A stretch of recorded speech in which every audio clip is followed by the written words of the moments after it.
Good morning, my family. Hello, everyone, and welcome to. Let me get in the mic. I know there's an opener around here somewhere.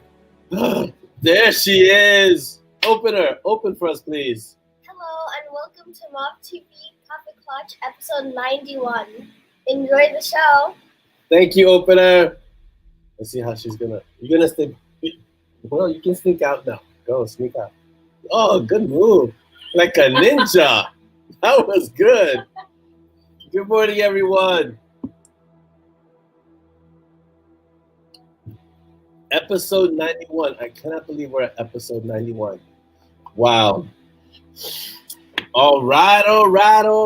Here we go. Let's see. Let me say hello to everyone. Good morning, Chris. Good morning, Connie. Let's see who we got.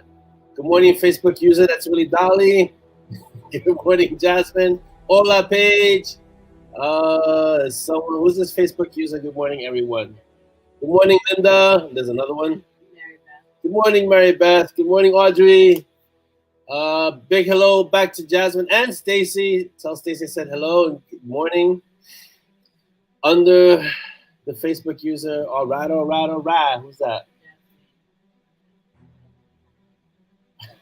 Which one?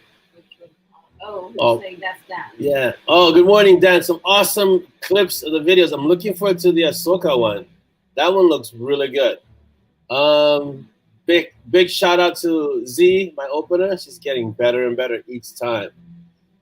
Good morning, Heather. Welcome. How are you all doing today? For those of you that let's see, for those of you that observe, today is Good Friday. So I guess Good Friday to anyone who observes. 45 degrees is not bad. Our weather here is currently at, I'll tell you right now, as I check the weather, we're currently at 54, which is actually really good. Yesterday felt like 70. It was really nice. The weather was really good. So we got 14 here. Let me go down the announcements. So shout out to everyone on YouTube. Hello, YouTube world. Don't forget to support us, subscribe, like, hit that notification bell, share with your friends, share with people you know, so that they also will not miss our Kaffeeklatsch episodes. We've got a top-notch professional opener. So just for that alone, and for Dolly's voice, because she doesn't want to just, Dolly is the voice of the MoB. She's in the back there. It's like Metatron. So for those of you that remember Dogma, you'll get that reference. So support, like, subscribe, and share, please. That's just find us on YouTube. We're at Bitten Peaches, StoryTeller, Bitten Peaches Publishing. So there you go, Bitten Peaches Publishing. On Instagram, see, I haven't posted much on Instagram, but I've been kind of on a hiatus from Instagram. So we're on Instagram at Bitten Peaches. Find us there. We have excerpts. So there you go. Is that window open? Wow, it's loud. Okay. On Zazzle, we're at M&S, EMANDES. I'm just getting a new hat. Is it coming soon, the hat from Zazzle?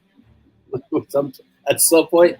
I just ordered, Dolly set up this new hat. It's awesome. I'm waiting for it, but it's embroidered, so it's going to take a while. Let me put up this link for Instagram. We're at Bitten Peaches, so go there. International Beaver Day. I didn't even know there was such a thing as an International Beaver Day. Hello, Enid, on YouTube. Welcome. What is going on with these people outside? Oh my God. Very festive. I love it. This has to be one of those. It's a procession. So we have processions. New York is a very, very diverse city. So we have processions for like every celebration. So because it's Good Friday, there's probably a procession of people celebrating Good Friday outside, as you can hear in the background.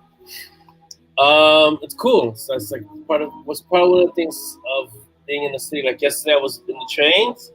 I think I came across a rapper, a dancer, and some other performance artists, all on one subway trip throughout the subway. It's crazy. In New York, you see a little bit of everything. On Zazzle, this is our Zazzle link. So this is where you go. That's our reference number. So if you get anything from Zazzle, please use this link with the reference number. It helps us keep track of what's happening on Zazzle. Let's see who else. Oh, you still hear no music? Really? Let me see what's happening with the music. Let me check. Hold on. I'm going to pause it. That should stop the music in the background. Wow, they're like singing right outside the window. That's awesome. Yes, Dan, we can see your name for sure. Silk is the man. Oh, the arts keep evergreen. Yeah, he's interesting. He's gonna come back later on because, as if you read, I don't want to spoil the story, but by now, all of you should have read Lost Ruins. I hope. So Arts keep evergreen did something, and something happened, and he had to step away for a little while. But he'll be back because he's an important character later on. Thanks, Chris. Didn't know it was still low key playing. I had lowered the volume, but I hadn't turned it off, so now it's off. Let's see. This is our BookBub profile. So on BookBub, go find us, Orlando-A-Sanchez, and just kind of like, hey, leave a social proof like, hey, I read his books, they're pretty good, or I read his books and I couldn't sleep, things like that. Hello, Marie. Hello, Wendy. Hello, Facebook user. Is that you again? On the bottom? Yes. Facebook user Dolly? Yes. Let's see what else we got. Patreon, I just want to thank all the patrons. We don't have any new patrons today. But the new story is coming out, The Circle. We're going to get into that a little bit later about The Circle. I'm going to, give you kind of like a little verbal snippet, as they say, or preview. And so if you want to read that story along with, 9, 10 other stories, there's our Patreon link. You want to become part of Patreon. So go to patreon.com and sign up, and you can support us that way as well. Let's see what else. Stormblood is doing really good. The next audiobook should be coming out soon, a few months. So I don't want to say soon because then everybody's going to say, like, when? But here's our Audible link. So go there, and you can get our audio. We're up to book 15. I think the second day after Stormblood came out, a reader told me, okay, I'm done with Stormblood. When is Revenant coming out? I'm like, we just released Stormblood. Do you guys how long it took to release Stormblood? It was a year in the making almost. So Revenant will hopefully come out a lot shorter than that, but it's taking a little time. And Kevin is really busy. He's doing some behind the scenes stuff that's really exciting for us. So, we have the newsletter, which I haven't put anything up on because I'm going to be changing newsletter providers. So there's a lot of behind the scenes things there.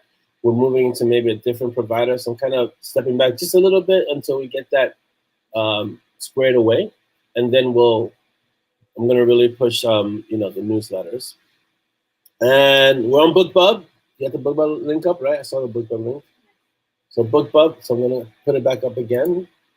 BookBub, go find us there. Leave a review, leave a social proof, drop in, say hello, follow me there.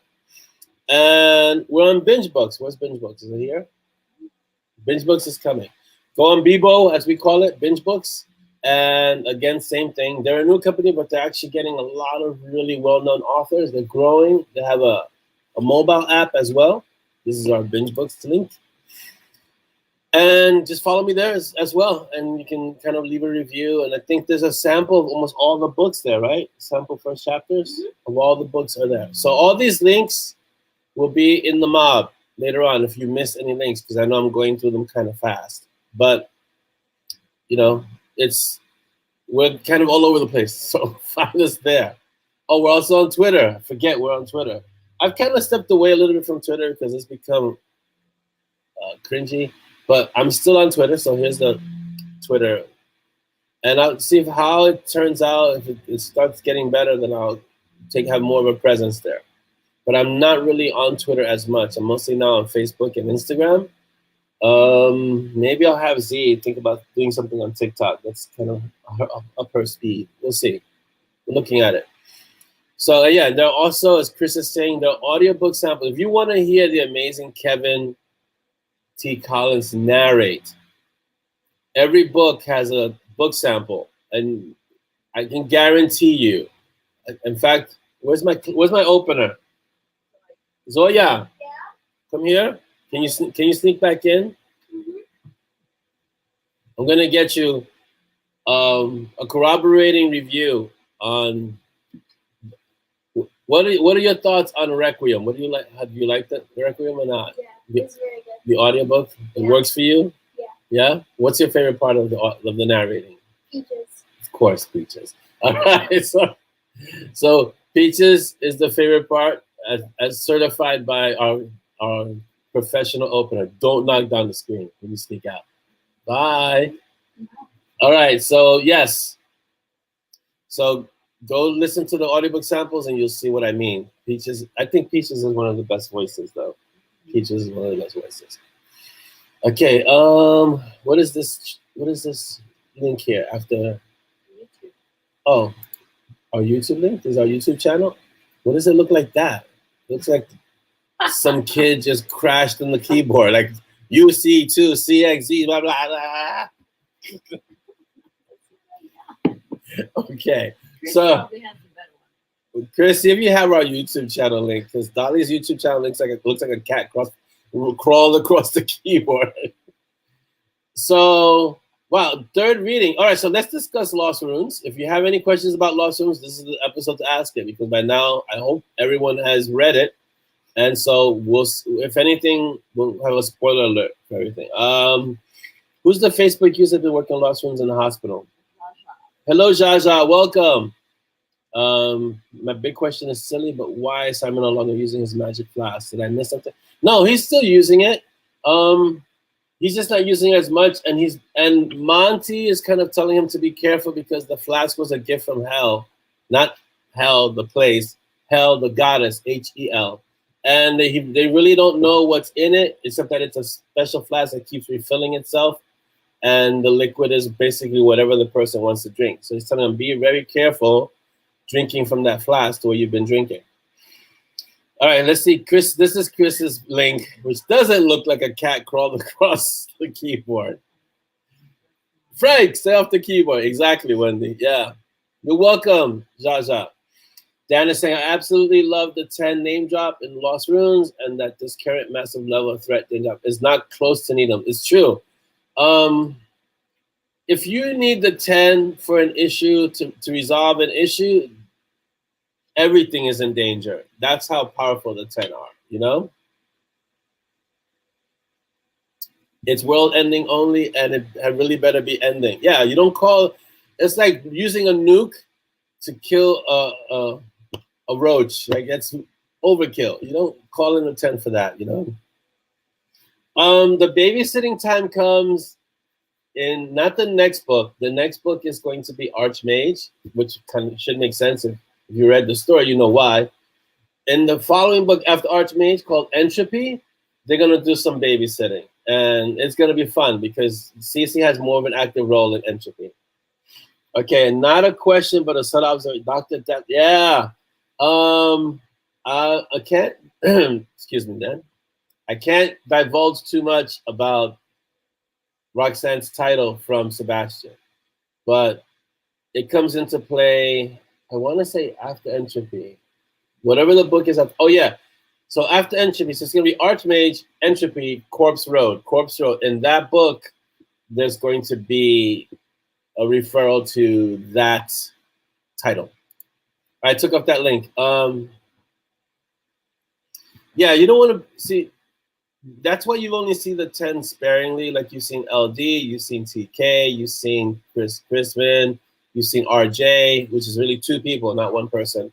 But the other groups, the other members of the 10 are spread out in other things, doing other things. Like, so it's hard to, you can't get them all together at once unless something major is happening. Just think of like the Avengers Endgame kind of thing. Each hero has their own kind of area of expertise, but when there's something cataclysmic happening, you call in all the big guns. So yeah, just want to say good morning. I have not read. Okay, so who's this who just said good morning? Oh, hello, Rena. No, we'll do spoiler alerts. You don't have to leave. You don't go. We'll do spoiler alerts. So if you haven't read the book, I'll try to avoid the major. Everything that I've said isn't a major spoiler, so don't leave, Rena. You can stay and enjoy the show. Did you not hear the opener? She said, "Enjoy the show." That means you stay and enjoy the show. Don't worry. We're not going to spoil the book for you. I won't say. I understand that it's only been a weekend, I think. When did we release Lost Rooms? Like a week? Yeah, it's only been a week. So not everyone has the time to sit down and burn through the book right away. Some people will take their time. Some people will, drag it over 2 weeks because life does happen. So yeah. So yeah, that's why I made her the pilot of Strix of the plane. So RJ, I'm not gonna go through the list of the 10 because there's some that you haven't met, and I don't want to get into the whole who's the 10, who's not the 10 conversation. But just know that there are 10, and that you won't see all of them for a while. Yeah. Yeah, you can't ask me that, Malcolm, because it didn't happen. So don't mess around with Rena. So any questions you have for Lost Room, try to ask questions that are generic, and I'll try to answer them in a generic way. Or you can ask questions that are specific, but understand that I will answer them in a generic way, so as not to ruin for the people who haven't. I won't spoil it for those who haven't read it yet. Yeah. It's better if you start in the beginning, Marie, not in the middle. Like Zoya has started listening to audiobooks. She started at book 13. And I'm like, why? What happened to book 1 through 12? We have all those books too. She's like, I just like Requiem. Okay, I'm not gonna argue with her. You guys finished Requiem, right? Mm-hmm. So you're on Divine Intervention? Yeah, we're in the Master Yacht scene. Oh, that's a good scene, Master Yacht scene. Any scene with Master Yacht is a good scene. I've got to bring Master Yacht back because he's a good character. So definitely, Jasmine, there's gonna be more babysitting. I don't really want to call it babysitting with Cece because she's so powerful and she's becoming powerful. It's more like containing her as she gets stronger. And after her little break, spending time at the School of Battle Magic, it's like, whoa. Who's just said hi, Mob? Who's that? Rebecca. Hello, Rebecca. Which Rebecca? We have a few. Hello, Rebecca. Birosek. Yeah, Birosevek. Birovsek. Okay. Hope I'm not mangling your name, Rebecca. Cece's not an agent of chaos, but she can be very chaotic. I think it was really cool the way her eyes lit up when Dex was like, when Simon tells her that they could be facing some danger, her eyes light up. So this just goes to know. Let's see. Anthony says, would an ancient entity like chaos count as a world ender? The M&S journey so far has been to increase their respective combined power, but they're always forced to jump to next. Yes, that's kind of the way it happens, Anthony. Chaos being a world ender would be if the agent of order was not present. Then it could definitely be qualified as a world ender. Yeah. So, but it's subtle. It's subtle and overt at the same time. Who's the Facebook user? I'm the Anthony. Shaja. Oh, Shaja. This series really isn't best as a standalone. I love that each new book picks up less than a day. Yeah, it's not. That's why it's a series. I haven't written a standalone book. I don't know ever. I've written standalone books. I don't think I've ever written a standalone book. I might have written standalone stories, like short stories, but the books that I write are all kind of interconnected. Even the series is interconnected with other series. So, like Monty and Strong, you ready? Monty and Strong is the trunk, right? And the series are the branches that branch off that large trunk, which makes up the Monty and Strong world. They actually just call it the Monty and Strong tree. That makes more sense, When is the next Brew and Chew coming out? This year. It should be coming out this year. So I have the 3 outlines. So I think the next one is called Cold Girl, if I'm not mistaken, or Brew and Chew. I think it's called Brew and Chew. One of those two. It's either Brew and Chew or Cold Girl. So let's see. No, Z is an agent of chaos starting the series. Yes, she is. I don't know why she started at 13. I told her to start at 1. 2, get it from the beginning. It's the same narrator. It's not going to change. Let's see. The next Burn Shoot is out this year. It'll be out this year. Lost Rooms was interesting. It was really interesting to write too, Laura. So, Caretaker, Archkeeper, Dex, and Silk. What is the power ranking of those 4? Scary. The Caretaker is really powerful. It's like he's a being. How would I place the Caretaker? He's so powerful. He's above. Put it to like this: he's stronger than all 4 there. So the Caretaker is like way out there. The other 3 are closer. Like Archkeeper is probably a little stronger than Dex, and Dex is definitely stronger than Silk. But Dex has a lot of hidden abilities that haven't been revealed yet, which is why people are scared of him. Like you're thinking Dex the mage or Dex as a harbinger. There's 2 facets to that character. As a harbinger, he's close to where the Caretaker would be because it's a different mantle of power. So yeah. Yeah, I thought that was so. Jasmine said I really did like the theology debates between Simon and Monty about information who has access. It's a if you read the Monty and Strong books, it's like an onion. It has layers, levels. So, excuse me. Part of it is very superficial. You can enjoy the story and just have fun. You can go a little deeper, and you can go even deeper. So the books have different levels, and you can enjoy each one depending on how deep you want to go. Chris to say everything is connected in life and in books. This is true.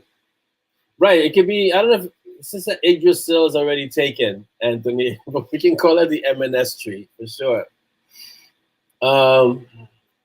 That was Jaja. Oh, I love that I work on the other branches while waiting for new M&S.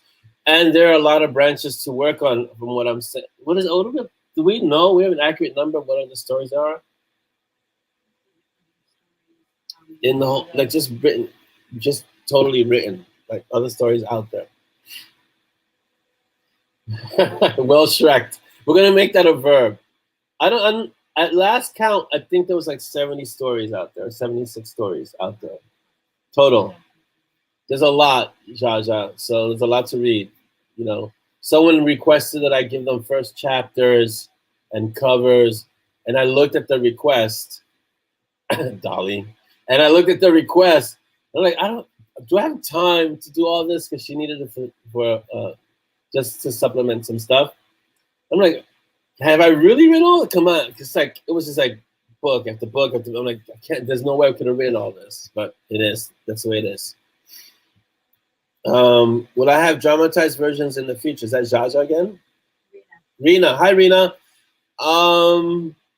It would be awesome to have dramatized versions. I would love to have it in an anime, like an anime version, which would be awesome because I think it's easy to do an anime. But with CGI being the way it is now, even a live version would be fantastic. It's the logistics of it, having a good screenplay. I don't write screenplays, so I would have to be a consultant on something like that. But, you know, I'm not saying never. I never say never to certain things. I'm currently in the middle of urban fantasy romance, and at one point I said I would never write one of those. So I've learned. Yeah, I've been self-published for it's 10 years this year, or was it 10 years last year? Probably last year, 2012. Yeah. So we're going on 11 years self-published. It's a lot of years. Yeah, Dan, the Chinese zodiac, for those of you that don't know, the Chinese zodiac is what the Stray Dogs, the Treadwell Supernatural Directive, all the characters of the Chinese zodiac are represented in the Treadwell Supernatural Directive. So that's why you heard tiger, goat, rat, monkey, dragon. All these characters are part of the Chinese zodiac, if you didn't know. So, you know, that's it's in there. And if you think about the runes, Mu, which is the first rune that they go after, is the rune of wood. There's 5 different elements in certain parts of the Chinese. It's called Wu Jing, and it's the 5 elements of nature. And so instead of like earth, wind, and fire. You have metal, fire, water, earth, air. So it's like that. It's a little different. It's a little more involved. And one cancels out the other, or one reinforces the other. Like wood reinforces fire because fire burns wood, but metal cancels out something else. So they have a lot of interrelatedness. Like Greg Chris would say, everything is connected. Fantasy romance. Oh yes, who's that? On the Anthony. Hi Rena. Yeah, it's being written and slowly. So but it's being written. Will there ever be a double date with Monty, Simon, Chi, and Roxanne? No, only if you want to end the world. I don't know if that will ever happen. Marie's telling me I need to weave in some romance. I don't know about that. I'm writing a whole different story that has romance in it. Weaving romance into the actual Monty and Strong world is tough at this point because that's not the focus of the books. And it's not even romantic. It's more romantic tension that exists there, but it's not actual romance, So I'm not going to step into romance in the Monty and Strong tree. I'll write something separate that has romance in it, but I'm not bringing romance into the tree. Yeah, read the date and you'll see why romance is not recommended for Monty and Strong. Just read the date and you'll see. Simon gets to go on a date and it gets crashed. I forget the troll's name. I think it's Bruce. I'm not sure if Bruce is in the date or if Bruce is in the Division 13 stories. I think he's in the Division 13 stories. I don't know if the troll in the date has a name. Yeah. So yeah. There's not gonna be romance in the Monty and Strong tree world trunk because it's not part of the way it is. On a slight tangent, will Roland and the Black Gates be appearing again in anything? Wow, Dan, man, that's yeah. Wow. Isn't that the Patreon story? That has no continuation. Dan, why do you do this to me? Why do you do this to me?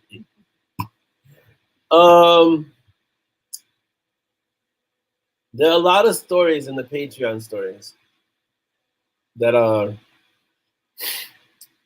have legs. Let's put it that way. But I'm not pursuing them right now. Okay, but we'll see. Yeah, Bruce is in Division 13. Yeah, I figured. He sounded familiar. I don't remember if the troll in the date had a name, but he's fun. He's a fun character. Let's see. Will Chi be coming back and sharing what's up with the Dark Council? Yes, that starts happening. So the next 3 books, Lost Runes, Archmage, and Entropy, are kind of a mini arc within the larger arc of the Monty and Strong arc, right? In these 3 books, this little mini arc, she starts to make more of a presence because in Archmage, Monty has to get stronger. And so he becomes more of a threat, and then she becomes more of a presence. Let's see. Romance just gets in the way. Yes, romance gets in the way. But she will be sharing, Jasmine, what's happening in the Dark Council and what is going on with Simon and Evan's soul and how it's changed and how that presents a threat. Because if you read Rule of the Council, the last book in Rule of the Council alludes to Simon and Evan's soul and what to do if he gets out of control. So, yeah. Let's see. Thank you for bringing this up. Thank you for bringing what up? Who's that? Oh, we're rolling. The Patreon stories are because, okay, let me explain the Patreon stories. And just so as a teaser, after the circle, and I'm going to get into the circle in a moment because we still got time. After the circle, we're going to get another story with Peanut. It's called Peanut 2, but T-O-O, right? But also a play on Peanut 2. And that's going to be a story. That's a great story. I already have it outlined. It's a story of Peanut and Dex and the Morrigan and Peanut coming into her powers and Dex trying to kind of help her, get a handle of her ability, and the Morrigan having to step in because it's just too much for Dex. So, but the Patreon stories are, kind of, they are like what Jasmine is saying. They're like window shopping. You get a glimpse, And that's, you know, it's like window shopping where you're on a really, really limited budget. You can't get anything from the store. So you go in, you get to look, and you move along. So that's basically how it is. Romance between Peaches and Rag. Who's that? Rena. Oh, Rena. There is romance between Peaches and Rags. Peaches is crushing on Rags, and Rag. If you want to see the romance encapsulated in Monty and Strong, look at Peaches and Rags. That's basically how the romance works in Monty and Strong. Peaches crushes on Rags, and Rags kind of like, no, I don't have time for you, or vice versa. So Rags is busy. Rags is a guardian. She's got things to do, and she has a little girl to protect. She doesn't have time for romance. So there you go. Let's see. We keep pitching, you keep missing. Yes, this is true. Yeah, she's gonna be too much for Dex. Not in the sense of that she's too powerful for Dex, but Dex is how would I describe Dex when it comes to this actual training teaching part that he's taking on? He's kind of short on patience in certain parts, so he's gonna have to learn that. So he's trying to walk into this new part of his life with the School of Battle Magic, and he's trying to start teaching with Peanut. And he's going to realize very quickly how difficult it is to teach someone. And the Morgan's going to have to step in. So, yeah. Basically, Peaches is pining for Rags. And that's basically, it's unrequited love. And so it's not that she doesn't like Peaches. It's just that she's a guardian. She's busy and she's got to do her thing. And so she doesn't have time to get into any kind of relationship with a hellhound. Someone important needs to tell Rags how. I'm gonna have Nan do it. Nan is pretty good in terms of that. I think Nan is turning out to be not Nana, and I don't know if that was a mistake, but making Nan and Nana because they're so close in names. But Nan's name is Hannah, and Nana's name is Anastasia. So their actual names are very, very different. Good morning, Jeanette. Like really early morning. But I'm going to have Nan, who's turning out to be a really great character, kind of inform Rags about Peaches, maybe. I'll see. Welcome, Glenn. Yes. Thank you. Oh, it hasn't been said yet, Glenn. The itchiness is gone. The scruffiness is there, but it's shaping up. This beard, so a beard alert is, it'll be, by the next mob that we have, this beard would be 3 months old. So it's not too bad, actually. February, March. Yeah, January, February, March. Yeah, 3 months old. So does Dex, are you leaving, Jasmine? Jasmine, I think Jasmine's leaving. Bye, Jasmine. Thank you for coming by and dropping in, having a moment with us. No, that's Rebecca. She's calling. Oh, okay. Bye, Rebecca. Rebecca's leaving? Oh, ta-ta for now. Got it. I'm savvy. Bye, Rebecca. Okay. Does Dex share Monty's view on teaching? Can see it not working with youngsters. Monty's view and Dex's view are very different because they're very different personality-wise. It's just that Dex hasn't done it in so long. So it's going to be a little hard for him to kind of get back into the flow of things. But Monty is more like, I don't think this is something I need to be doing. But he doesn't have a choice with Cece, so he's got to do it. Let's see. Will Simon be able to get some time in his hell time show? Yes. In Corpse Road. Because Corpse Road deals primarily with the necromantic aspect of Ebon Soul and what kind of like what's been given to Simon in terms of the information contained therein. So he's gonna have to go to Oreth's house, or Oreth, if you want to change it that way. And she has information there for him that's gonna help him deal with the situation that's coming up in Corpse Road. But that's 1, 2, 3 books away. So there you go. You're welcome to stay, Jasmine. Thank you. The beard shape is filling in nicely. Mine is somewhat similar now. Full beard. Yeah, it's actually not bad. It doesn't feel like it's eating my face alive. Yeah. Corpse Road isn't ominous at all. So in case you didn't know what a Corpse Road is, there's an actual historical definition. in different parts of the country, in different parts of Europe, there were actual roads that were taken to cemeteries, and those would they would put the body in a casket on a wagon, and they would roll the wagon to the cemetery, and those roads became known as corpse roads. So that's the next. That book is number 22. Yeah, that's number 22, Corpse Road.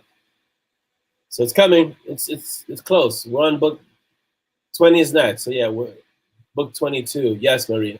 Lost Runes is book 19. Archmage will be book 20. Entropy will be book 21. Corpse Road will be book 22. Yeah.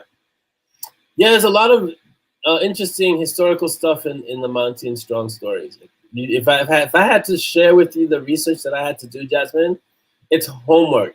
Anyone who takes up being an author has officially given themselves homework for the rest of their life. So yeah. So most cemeteries have, if you look at most cemeteries, they only have one, the smaller ones have one way in, and there's one road leading in. So, and that's usually the corpse road.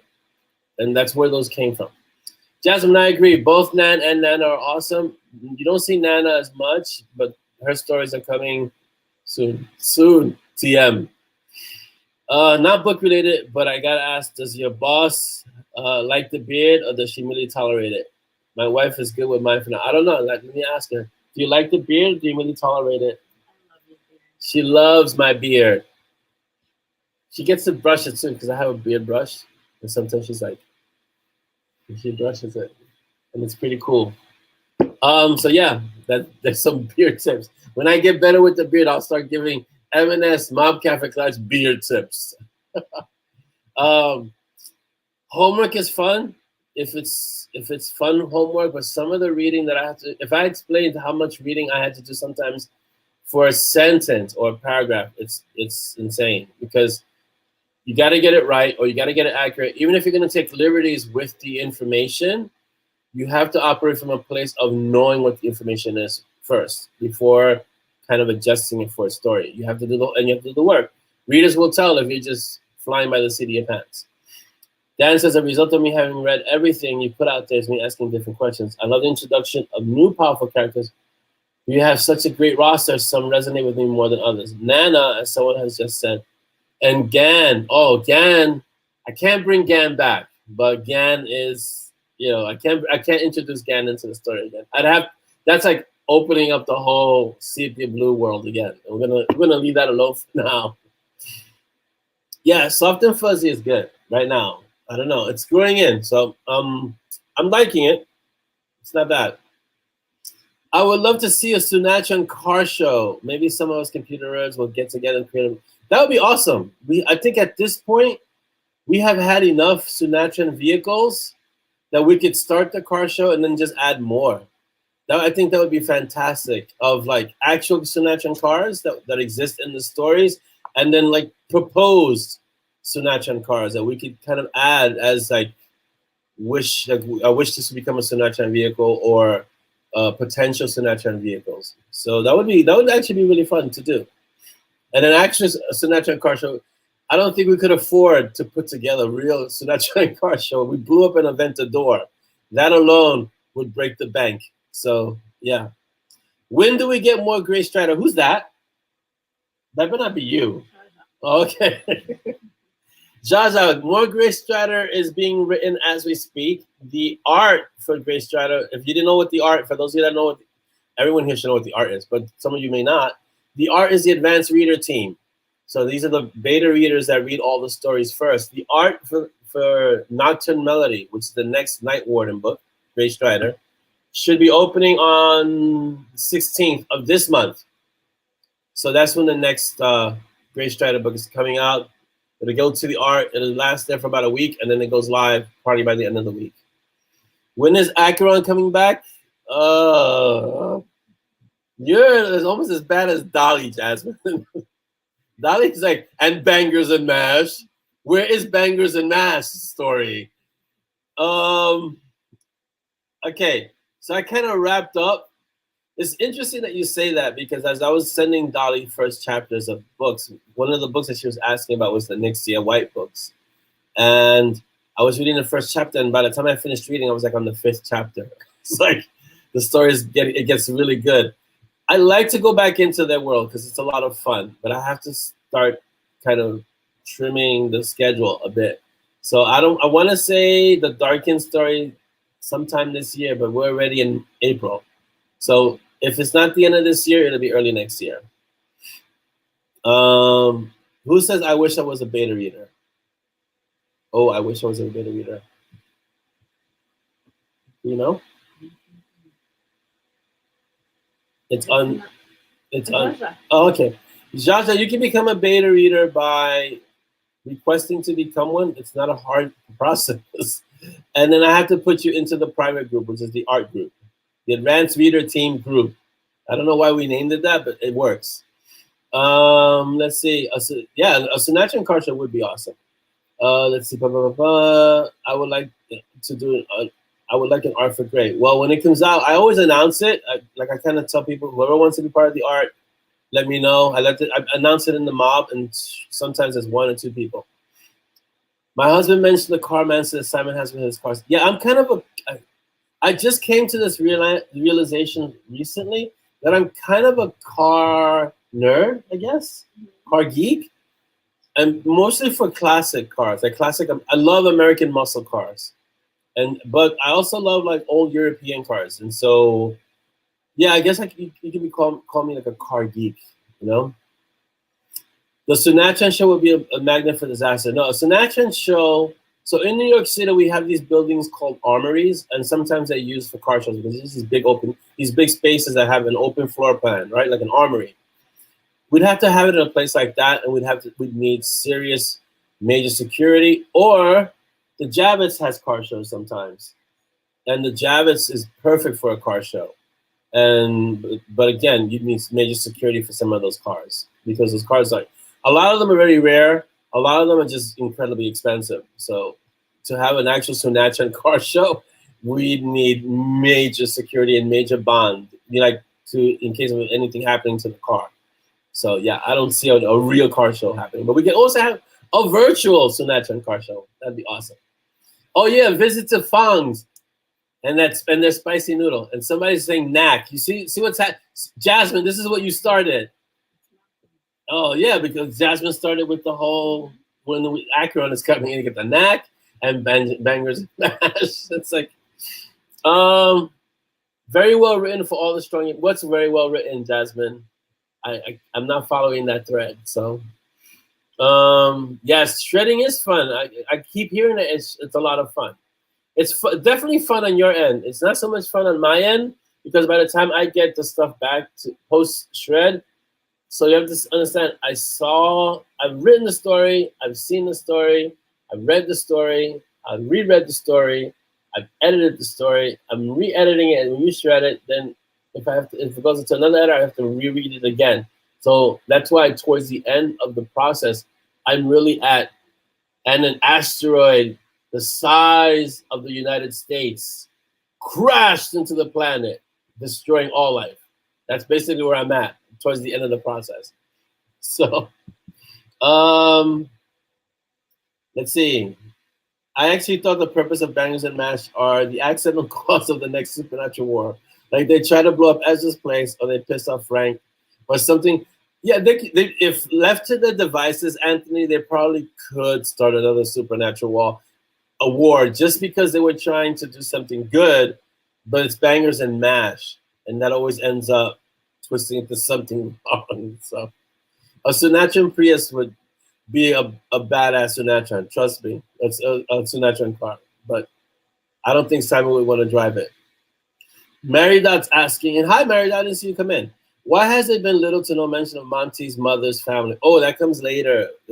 That's intentional. Don't worry, it's coming. I think there was some mention recently to his mom, right? In one of the books. I always spring these questions on you mid-show, and you're like, huh? Yeah. It's not that Dolly reads everything I write. It's just that I ask her these really obtuse, really hard questions of things that happened like maybe 5 books ago that even I don't remember. But Monty's mom was mentioned recently. So yeah, we're getting to Monty's family, his mom's side soon. Don't worry. Um, so Merida, it's by intention. It hasn't been like overlooked or forgotten. It's by intention because it's a story element that comes into play later. Yeah, Camaros. So I have a special love for Camaros because my first car was a 1962 Camaro, racing Camaro. So it had NOS, which for those of you that don't know racing terminology, had nitrous oxide, a nitrous oxide system. It had seriously major, like it was a menacing looking vehicle, and that's the car that Gray has. That's the Beast because it's an awesome car. And it's the older Camaros, the 60s, maybe early 70s, but definitely the 60s. Beautiful cars. That's when the muscle cars were art as well as power, and that's why. You're not asteroids. Mary said B&M are fun after I said Acheron could send them to hell. Yes. Then said they are very well written for my strong. Oh yes. They are. I like them. I mean, B&M is very polarizing. People either love them or really dislike them. So I just try to write them well, but I know that they're annoying. For a lot of people, it's like really take them with a grain of salt because they're meant to be comedy relief. That's my attempt at comedy, a real comedy, you know? Stormblood had a mention, yes. And they always bounce back, true. Simon's Family. Yeah, that's gonna come back. So we've been kind of scratching at Simon's past little by little. In Requiem, which is Zoya's favorite book because it's the book that she listened to, we get to touch a little bit on Simon's past. And recently in Lost Runes, this is not a spoiler, someone mentioned Simon's past as an operator, and Simon shut that down right away. It's like, we don't talk about my past. But we're getting into it. Yeah. Laura, take care. Have a great weekend, and thank you so much for being here today. 69 Camaro, yes, 69 Camaro is a beautiful car too. I have a 2010 Synergy and a 2020 Daily Driver. Yeah, the 69 Camaro is the dream car. Any 60 Camaro, going from 62, 63, 64, I'd probably go up to 69. But if it's a 60, late 60s, mid to late 60s, yes, dream car. The only other car I would have with that, in addition to, would be the Eleanor version of the Mustang, of the Ford Mustang. Yeah. Or like I put in the art Thursday, a Shelby Cobra. Yeah, that's beautiful. That's oof. Yeah. That's just pure butter. The Shelby Cobra is a beautiful car. Let's see, as a punishment to M&S for destroying so many vehicles, the Sinatra Sinatra gave them one when they were in London. What was that horrible car that Cecil gave them, or Cecil, as Kevin calls him? Cecil gave him a really horrible Sinatra car while they were in London. I forgot what it was, but it was like this horrible, horrible car. Yeah, nothing is more fun to drive, wash, wax, and own than a classic. Muscle cars are made to go. It's hard to explain if you haven't experienced a muscle car, and if you don't like muscle cars, if you've never driven one, it's just driving raw power. It's an experience. Yeah. Bye, Jazz. Who's leaving? Is Jasmine leaving? Oh, Simon No. prequel. Who's leaving? Laura. Oh, okay, Laura. Yeah, sorry, Jasmine. I keep trying to kick out Jasmine. I'm so sorry, Jasmine. Keep trying to kick out Jasmine. Oh, a Simon prequel. We did a Simon prequel. It's called No God is Safe. It's the prequel to Simon and Monty. Then they don't really have individual prequels except for Monty having the War Mage. It's a short story, and it's kind of a prequel to Monty being involved in the war. But I don't really do prequels so much individually, but I do delve into their past, which is going to happen. Geez, what book is Deadeye? So in Deadeye, which is book, I can't even say what book, it's like 30-something. Deadeye, we start getting into the shot that Simon didn't take, if you remember that. So, yeah. A 69 Firebird is beautiful, too. It reminds me of Smokey and the Bandit, too. It's the Firebirds, yeah. Who has to go? Let me get the name first. After the Cobra is badass. Before I say it's Jasmine again. It says I have to go. Look, right here. Dang, I have to go. Take care, all. Take care, whoever has to go, Facebook user. All right, we have a 82 Z20. Oh, I love the Z20. Yeah. Oh, bye, Jaja. Have a great weekend. Thank you so much for dropping in. When is Deadeye doing rotation? Oh, let me count. So, Cold Sword is 22, Immortals 23, Resolution 24, 25 is Outcast, 26 is Shield Bearer, 27 is Saints and Monks, 28 is Major Monsters, 29, book 29 is Deadeye. Not too much of a wait. Marie, take care. Have a great weekend. Thanks so much for being here. Ford Pinto. I've only driven a Ford Pinto once, and I hated every second of it. So I would never drive a Ford. I would never get into a Ford Pinto. Those things were horrible. They're up there with the AMC Pacers. That would be the punishment from Marty and Strong. So Dan is asking, is it intentional the light console haven't been as highlighted as the dark console? There's not as much back. Yes, it's intentional. Honor and Robbie and all the people from the light console are a little bit more. I mean, there's really not that much in the dark console too, even though they've been shown more. But the light console plays it even more shadowy than the dark console, which is kind of weird because you would think as a light console they would be more out there. But they're really Honor is really the reason why they're not out there as much. But you're gonna see them more in the Night Warden series. So there you go. But it's intentional, Dan. It's for real. Why? Barracuda is a beautiful car. Oh man, Barracuda. Who has a Barracuda? Ronin has a Barracuda. Oof. So if you notice, most of the main characters have muscle cars. There's a reason why. Yes, the questions and comments I'm reading, Glenn, in case you don't see them on YouTube, are from the live stream on StreamYard that I'm on. That's why. That's why a lot of times I'll read the question because you won't see them on YouTube. Yeah. Mary Dot needs good vibes. Oh, yes. If you're getting a pacemaker, Mary Dot, may everything go smoothly and that you may have a eventless surgery. Everything goes well. It's a routine thing and you're going to be okay. I know a few people who have a pacemaker, including a person who trained karate with me, had a pacemaker. He was fine. So this is something that's been already done and worked out efficiently. So you'll be okay, Mary Dot. Keep us posted, please. All right. I should drive a Subaru? Yeah, the SVX and there's another one, the Subaru. Those things are like also. I've seen them a lot on the off-road races, Glenn. So yeah, pacemakers are not big science anymore. Pacemakers are like routine things, So you'll be okay. It's okay to feel apprehensive, but just keep us posted, Mary Dot. Okay. We'll send you all the good vibes from the mob.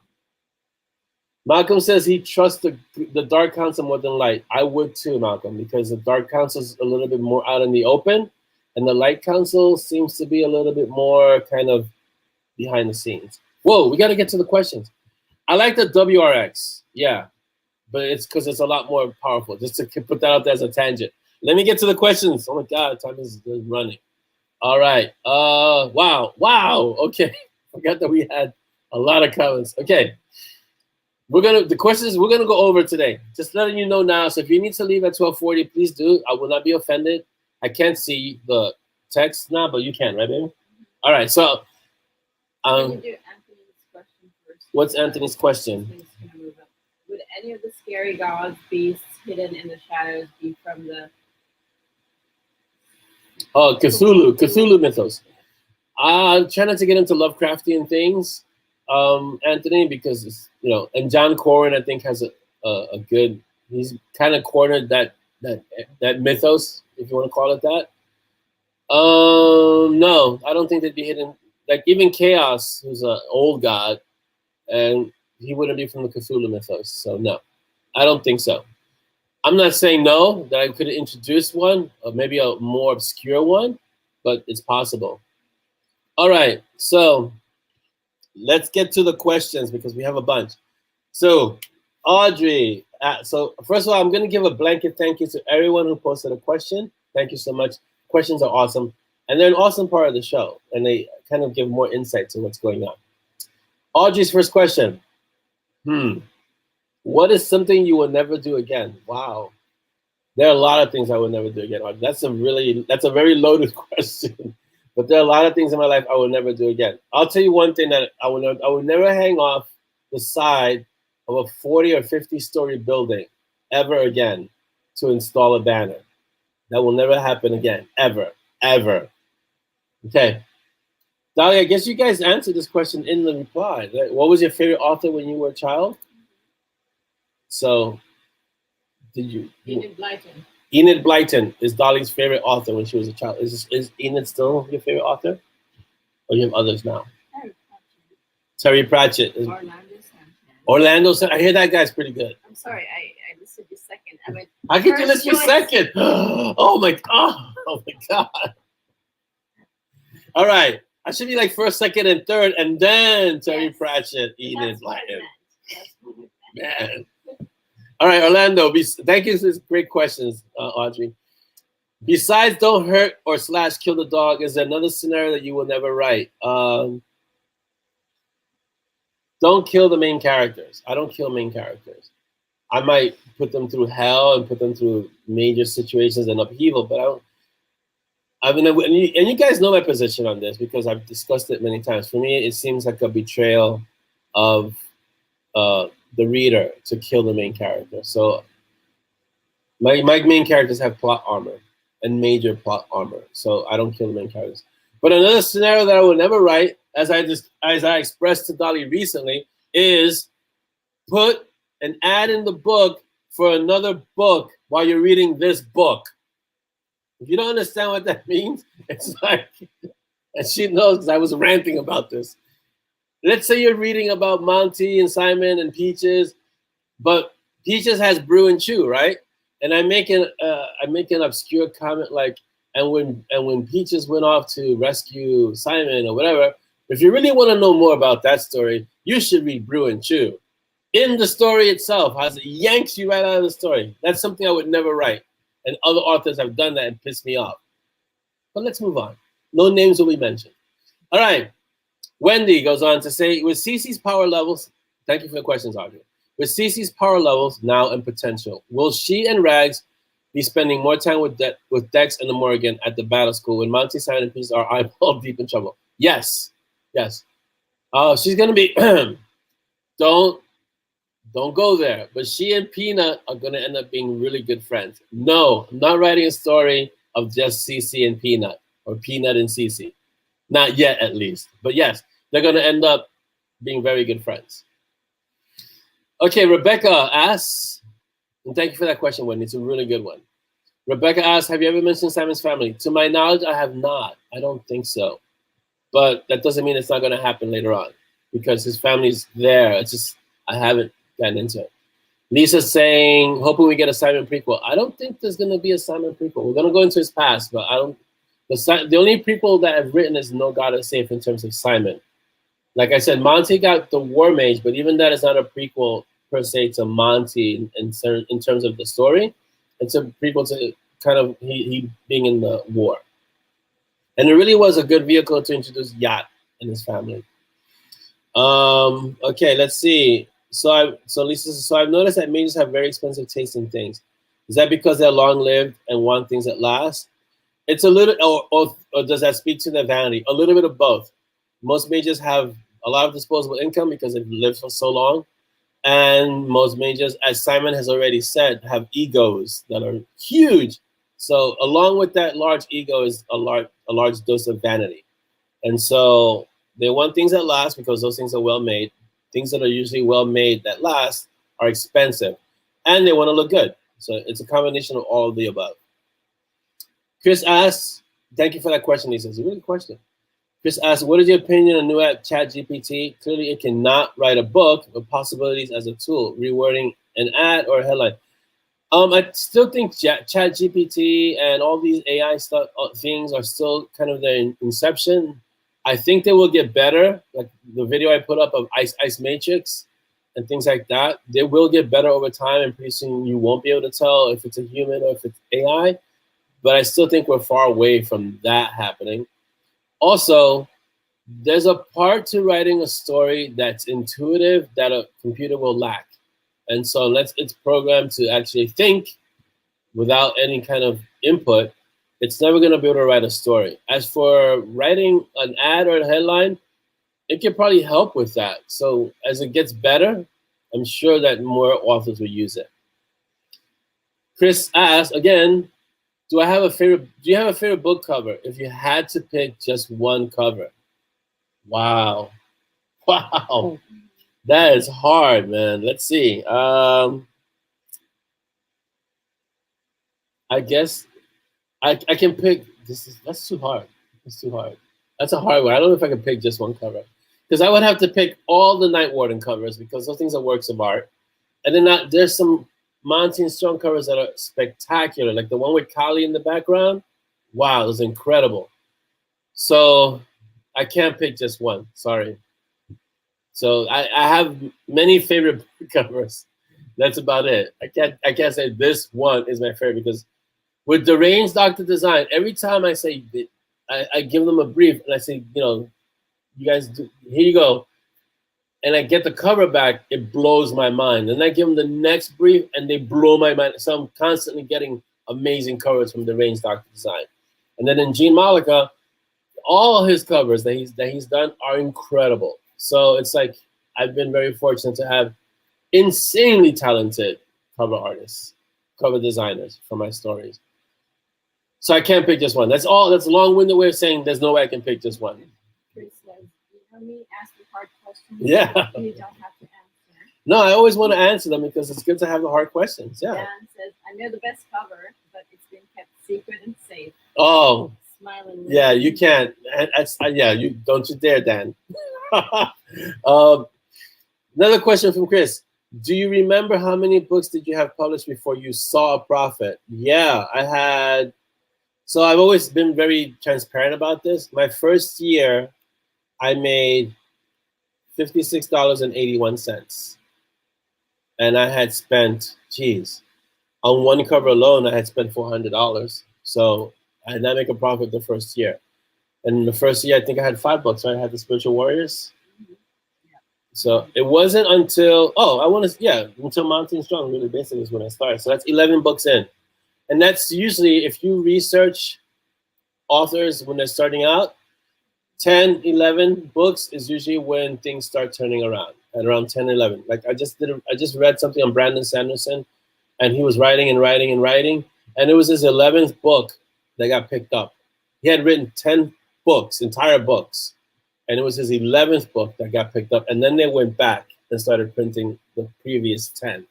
So around 11 books, for me it was 11 books that turned the corner. That's when I started Monty and Strong. And it's interesting because that usually coincides with finding your voice as an author. And then usually, for me personally, my experience, it took about 10 books to find my voice. So when I finally got to a place where I felt, this is how I write. This is how I want to, express the writing. And what was that? Chronicles of the Modern Mystics was the actual bridge between Sepia and Monty and Strong. That one book, the Ava Jones story. Ava James? Did I say Jones? Ava James. So happens when you write that many stories. Ava James, the Chronicles of the Modern Mystic was the actual bridge. If you read that book, you'll start seeing the inception, the beginning, the genesis of Monty and Strong in that story. And I have to finish it. Yes, I know that someone was telling me it's got to be done. Yes, it does have to be done. Okay, so yeah, around 10, 11 books, Chris. That's kind of the cusp of where you start seeing, which is hard for a lot of authors to hear because you say, I have to write 10 books before anything. You got to write everything out. All the books, all the stories, get them out there, write them out there. Around 10 books, you start hitting your stride. Again, my experience. There have been other people who 5 books or 3 books. I can only speak to my experience. And Brandon Sanderson, who put it out there in an interview. Okay, another question about Chris. Do you remember how many books? Oh, that's another one. Also, in your early days, before becoming famous, I'm not famous. Do you remember how long it took for a book to break even, cover the cost, i.e., cover, editor? Wow, let's see. So my covers cost around $400, a little bit more. The editor is up there now. It's about $800. So that's what, $1,200 right there.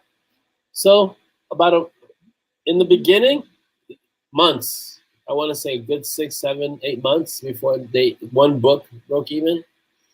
So it takes a while. That's why you want to have a lot of readers because it helps you have your book break even.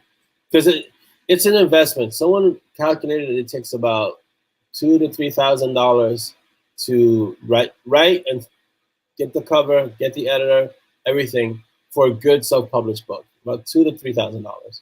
And so to break even, you got to make that back. So you're in the hole until you make that back. You know, that's a great question because it's good for all the new authors. All right, let's see. Are we ever going to marry them? So great questions, Chris. Thank you. Those are the hard questions, are the good ones. Chris says, I never expected to make any money from my first book. That's a given. Right. I was surprised to make the sales I made already.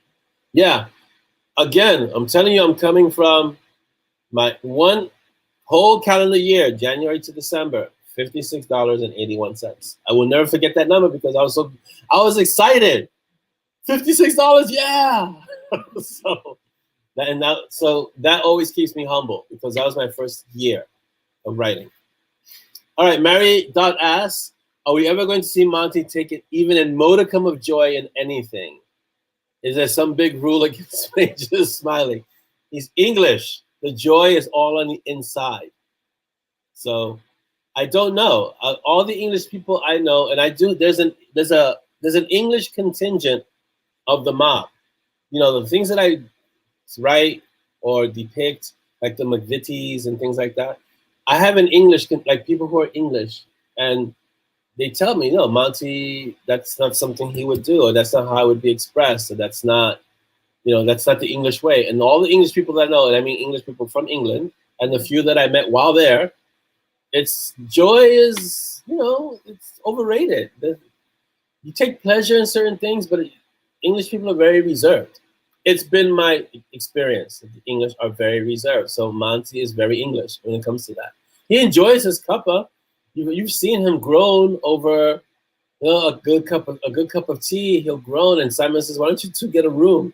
So he does express joy in the things that he enjoys, and the things that he loves, and the things that he likes. He expresses that joy. It's just that he's not overly expressive because he's a mage. One. If you've ever been around people who've seen the darker aspects of life in general, they're not happy-go-lucky people. They can experience joy. Anyone who's if you've ever been around a person who's a veteran of a war, they are much more reserved because they've seen the darker side of humanity. And Monty has been in a war. Monty's been around for a long time, so he's been exposed to the darker side of humanity. So there's joy in certain things, but he also knows that there's a lot of darkness out there. So there's some questions. Oh yeah, let's. From the top. Okay. From Dan. All right, where am I going? Dan. For fun. For fun, because you all know me. Will there be mage ninjas? Majinjas? Majinjas in the multiverse. No. You can think of Dira as a mage ninja if you really wanted to go out that far, because she, as a successor, she's hunting down Simon, and she's a mage, and she's a successor. So she has power, and she's kind of like a mage ninja because she shows up in places he doesn't expect, and and it's like she's chasing Simon down basically to kill him. So she's like an assassin. So she wants that mantle. So that would be the first foray into a majinja. A majinja? Majinja. The next question from Malcolm. Does Olga approve of Dex taking over? Taking over what? That's the question. What is he taking over? Meaning like watching Cece while she's out of town? That's what you were talking about. Yeah, he's not taking over. Remember, he's teaching Peanut, not Cece. He's actually the one babysitting Cece while Olga's out of town, so that Monty and Simon can go do what they need to do. So she's fine with Dex taking over the babysitting. Olga would probably know more about Dex than Monty and Simon would, so she would be okay with him watching Cece. That would be acceptable because Dex is who he is. Yeah. Dex has a very sordid past, and he's never gonna be able to live down. Monty's wit is so dry you can strike a match on it. Yes, this is true. Gimme. Yes. Yes, it does actually. As long as you're enrolled in Kindle Select, it pays well. If you're not into Kindle Select, I don't even know if you can get Kindle Unlimited stuff, because you have to sign or agree to an exclusivity arrangement for 90 days for each book. You put your book in Kindle Select or Kindle Unlimited for 90 days, and you can remove it after 90 days. But for 90 days, you're in KU, and it renews automatically unless you tell them, I don't want to be in KU anymore. So it pays decently if you have a lot of readers. In the beginning, it's always tough, because in the beginning of anything, especially as an author, no one knows who you are. So you kind of have to develop a following of people who read your stories, or know other authors who can kind of, boost you up and, hey, read this guy, read this girl, read this person. So in the beginning, it's hard, but over time, as you grow and as your readership grows, then it does pay well. Yeah. Let's see. Would it be a spoiler if I said something? Yeah, any other question, Tim? Okay. We're almost, we're over, but I did say we were going to be over. All right, let me read this. Would it be a spoiler if I said something about Smile and Monty being associated in the latest book? Much to my astonishment. No, it's not a spoiler. Don't worry. Don't worry, Glenn. It's not a spoiler. I mean, Monty does smile. It's not his face is broken. It's that his facial expression is a scowl because he's English. Go to England. Go to London. There are people who smile in London, but most of my experience in London, and I did a pub crawl with a bunch of people, maybe they were all inebriated. I don't know. But I did a pub crawl, and I walked the streets of London. Most people there are just very serious. It's not, the same thing can be said, I guess, about New York. In New York, it's like, leave me alone, get out of my way, I got places to go. So I'm not even going to talk to you. At least in London, people are polite. Good morning, good afternoon, that kind of thing. Okay, let's discuss authors. Yay! Are we ready? So first author we have is Ben Zackheim, Unholy Deuce, Amelia and Ichabod from Duo, the Delta Underground. I'm doing my announcement voice. The Delta Underground Operatives. This is the reader link. Please get it. Ben Zackheim is one of our MoB authors, so please pick it up. Help, and we support indie authors. Okay, so please go out and get this story. At the end of the show, these links should be up in the MoB if you missed them, because I'm going to go through them fairly quickly. John P. Logson, our own JL, has Gravedigger 5. This is the reader link, and this is the 5th book in the series of the Grave Mythos, I think it's called. All these stories are great. Go get this one. So John Logson is one of our MoB authors, so go get it. And yeah, enjoy. We support indie authors. We should create a shirt that says we support indie authors. Next one, Stephanie Fox and Alex Steele. So Foxy Steele or Steely Fox. The Chaos Mages series box set is on Amazon, so go get it. I'm sure it's at an amazing price, and even if it was for one book, you're gonna get a set of books that's like great authors. So go get this. I hear great things about the Chaos Mages box set, or just the Chaos Mages series in general. So go get it, guys. Okay, let's see who's next. Our own Chris Chrisman has Mixed Magic. This is the reader links link. Go get it. We support our indie authors. It's so good to see authors starting, and I remember what it's like, Chris, having 1 book, 2 books, 3 books. I remember what it was like. I'm sure Dolly remembers what it was like too. So, the Ginger Ninja. That's a good name. You should use that in a story. All right.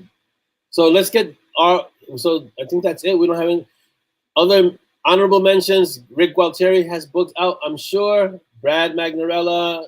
John. Oh, okay. Let me just scroll down because Chris is giving me links. Rick Gualtieri has a free copy of Bigfoot Hunters, Tales of the Crypto Hunter. 1 from his direct eShop with a coupon code. The code is Bigfoot. 1 word. Good for 1 week. So jump on this now. Here's the link. Get that right away. It's direct eShop, so we're really supporting Rick. So please get that book from Rick. That's huge because going direct means on this story he doesn't have the big marketing push from Amazon or anywhere else. This is his copy. So let's really support our indie authors. It's really important. A lot of indie authors, and I'm really considering it too, a lot of indie authors are starting to put their own shops on their web pages. I'm considering doing it. I think with the audiobook we're doing it, right? I'm considering doing it with the audiobooks. We'll see. Because we can make it more affordable for our readers or listeners. And it's just good policy to have a diversified income stream. Let's see. A really good article about Americans need to be optimistic and always be happy is actually quite damaging because it doesn't always allow for real emotions. It's true. It's okay to be sad. It's okay to be angry. It's okay to be outraged. It's all important. So can't always be. I think it's a little unrealistic to always be expected to be always optimistic because sometimes things aren't always optimistic. Yeah. Let's see. The always optimistic. I was just like, who are those Americans? I haven't met them. I think it's the general tone of America as a country is optimistic. It really is. And so it could be damaging for some people, but most Americans know that that's very contextual. You're not expected to go walking around with a smile on your face all the time. In fact, most Americans are walking around with a smile on their face all the time. But in relation to other countries, I think Americans are more optimistic than other countries. This is true. But think about it. Think about the history. I mean, in terms of the only war that we've had on our soil has been a real war, real conflict has been the Civil War, right? So you're going back 100 years or more. Other countries have been bombed, have been invaded, have been conquered. So I think it changes the makeup of the population as well a bit. So especially in the European countries, it changes the demeanor of the people as a whole, right? So, who's going to London next year? Rena, take pictures, please. That'd be awesome. So this has been an awesome hang for sure, Dan and everyone. And we're gonna wrap it up. Are there any more questions before we wrap it up? Because I don't want to leave anyone with any questions until the 21st, which is our next mob. Yes, I always say, plan for the worst and expect the best, or expect the best and plan for the worst. Oh, that's right, Chris. Man, I almost forgot about this. So I'm taking a break somewhere at some point. It's being requested that I'm taking a break, and I always agree when the mods and the pack are telling me I'm taking a break. Smart. I don't argue with the pack. They know what they're doing. So I'm taking a break at some point. Joe or Chris will put it up in the mob. I think it's soon. I don't know where until it's considered an Easter break. But I'm taking a break somewhere near this area right now where we are. So you're not gonna see me as much on like unless there's an emergency that I need to be there. You're not gonna see me as much in the mob. But that doesn't change anything because the pack is there and they're always watching. So I haven't done an always watching post in a long time. I have to do one with Roz from Monsters Inc. Thank you so much for being here. For all of you who are new, thank you for being here. For all of you who are going to watch this later because you couldn't make the live show, thank you so much for watching. And we appreciate you for being here. Even if it's later on you watch, I appreciate you for watching when you have time. As of today, I am informed, as of today, I am on break. I do not argue when the pack says I'm on break. So it's good for my mental health. So I'll see you guys on the 21st. And I'll be splitting in and out. And I want to make sure I close properly. If I don't close properly, my closer gives me the stink eye. So where's my closer? Oh, my closer's back. Close, please.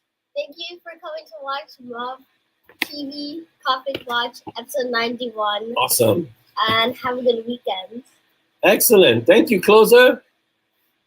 Actually, exit stage left. Okay.